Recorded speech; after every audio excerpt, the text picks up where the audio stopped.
Hey y'all, what's up? It's Dawn Danielle here. We are going to talk about LA nightlife while I get ready because I'm currently running late for a concert. But I went out Friday and Saturday night. Friday I got here, I went out the same night, and let's see. LA nightlife it's vibrant for sure.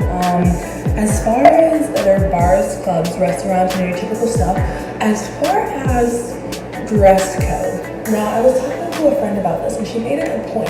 She was saying that millennials kind of force dress code for these places to cater to their needs and their kind of style. I call it like casual formal or like fancy informal, which is like, you know, you have maybe for a guy it's like a dressed up shirt, pants, and like shoes that aren't sneakers but they're not fancy business shoes either. And for girls you can do like crop tops, you know, cardigans, stuff like that.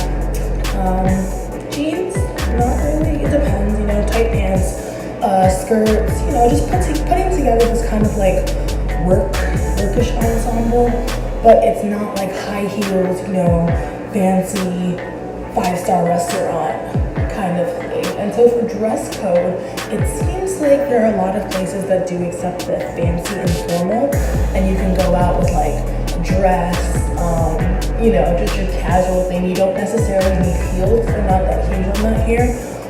It just depends on where you go. And for hire, like I noticed that like the fancier clubs, or if you're gonna go party in West Hollywood, which I discovered on Saturday, there are a lot of nicer clubs out there where I did see a lot of the girls, you know, wearing like jumpsuits, bodysuits, and heels. That was in West Hollywood. The first night, and actually the second night as well, because I split up Saturday with who I was hanging out with. But I stayed in the Hollywood area and just surrounding area, and please don't judge me on how I put my makeup on.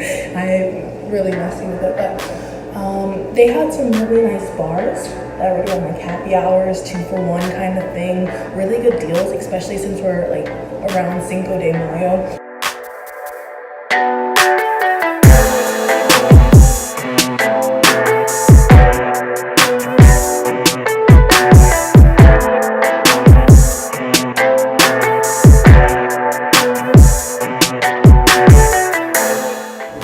Anyways, there were some really cool bars that had cheap drinks. We were getting like $5 drinks and beers and stuff like that, and really cheap shots. So that was my preference. It was in that moment, folks, that she realized those slushies and those cheap Jameson shots had done their damage. But on Saturday, I did meet this really awesome girl in my like rideshare, and she had a connection to a really nice club and, you know, a table and some friends that were doing sharing that, and she invited me along.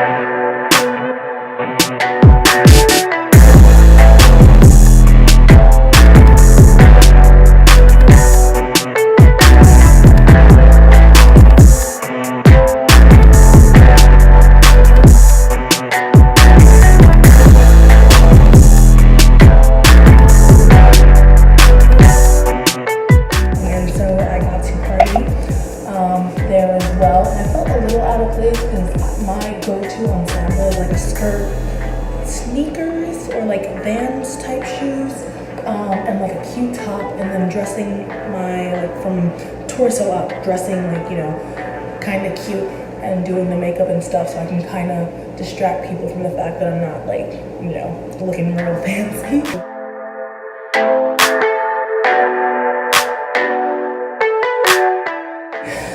That said, dress code just depends on where you're going, but overall you don't really need to pull out the heels. You know, I actually had friends on the first night wearing like jackets, cute crop tops, and they looked amazing. So you don't necessarily need to pull out the full ensemble unless you're going to a very posh place that you know is strict on dress code. Otherwise, if you're just hanging out in the Hollywood area, it's pretty chill. I don't know about downtown because I did not go, but in the Hollywood area there are just a lot of bars and places that are cool with, you know, you just looking chill. As far as drinks, stuff like that. Like I said, once again, it depends on where you go. I saw a lot of happy hours, places where you can get cheap drinks. Oh no, I got foundation on my lashes. Daisy. Anyways, I saw some places where you can get cheap drinks. That was really cool. And of course, once you go to, once again, if you go to really posh places in Hollywood, then you're gonna be paying, you know, a higher cost for drinks. But the clubs we went to were really awesome. I'll show you some footage from that. We actually went to one place that was kind of like a speakeasy, and I've always wanted to go to one of those, and it had like a hidden entrance to get in. That was awesome. We went to another club that kind of had the same vibe as the speakeasy, and it was very like dim and mysterious.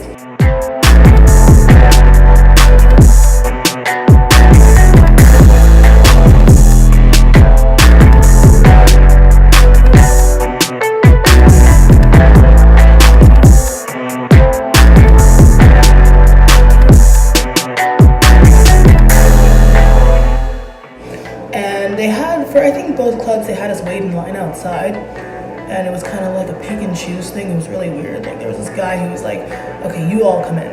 Okay, no, not y'all. Okay. And it wasn't necessarily based on discrimination or anything. I think it was about group number as far as the size of your group.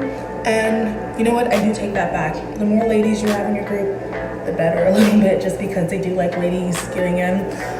But that said, we got in pretty quickly. We didn't have to stand outside and wait too long. And that's another thing I do notice. Had the same thing in Miami. You are probably going to have to wait in a queue, and they might pick other people before you because, you know, I guess it's like a popularity thing or something. I don't know. I feel like it's a system that makes you think like, oh yeah, like this is exclusive. You know, this is the spot to be. If you're chosen, like, oh, I got chosen to come into this club. They're gonna eventually let everybody in. They want the money. They want people to buy drinks. They want people to spend money.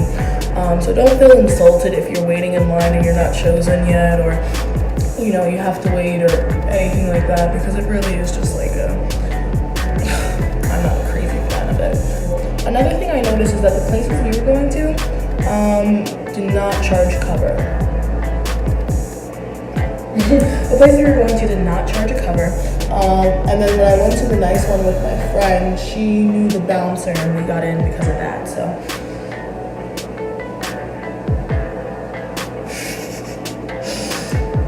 great, awesome.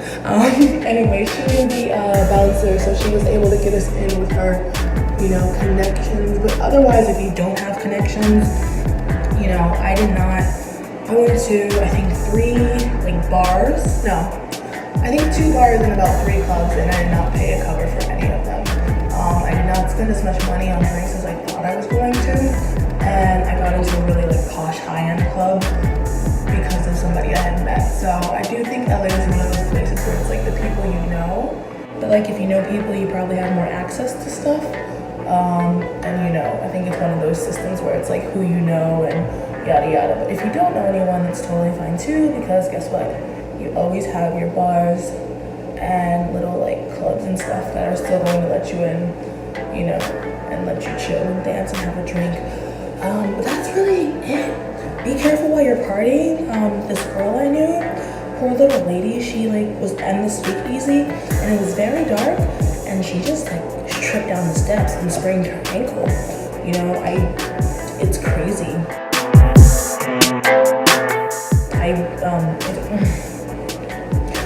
It wasn't me. It was definitely a friend and totally not me. Anyways, just be careful because you can get hurt. I'm clumsy anyways, and so like broke my glasses, so I guess here it was my ankle. But I took some stuff for it, and my friend had some cream in my hostel, and so, you know, it was much better actually. That said, that's all I have. We partied, no covers, drinks were cheap if you go to the right bars. Saw Vince Vaughn, which was like cool, celebrity. Dress code is like, once again, it's kind of like casual, formal, informal, fancy, informal, whatever you want to call it. And that's all I can think of. Partying was very fun. We like to hit up the food trucks afterwards in the morning, and I do notice that the clubs here close around 2. That was kind of new to me when I went to Miami, and especially when I went to Asia, clubs were closing around 3, 4, 5, 6 in the morning. Clubs here were closing around 2. So it did feel a little early.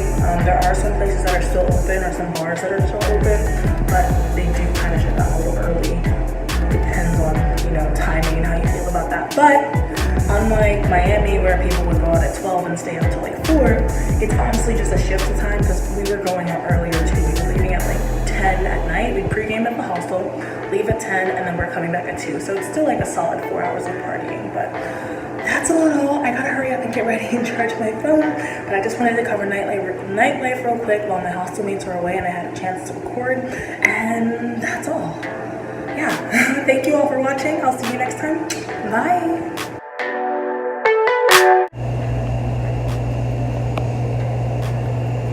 Psst.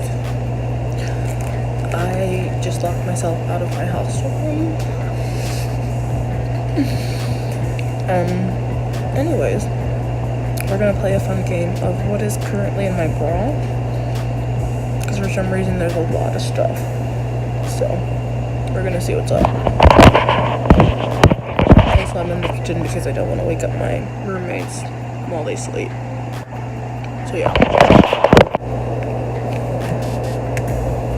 We have an Olay skincare mask, which our driver gave to us, and the rideshare that I took.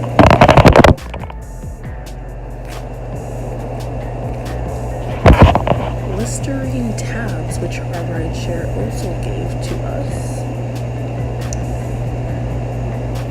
Never seen these before. Carmex, that's mine, and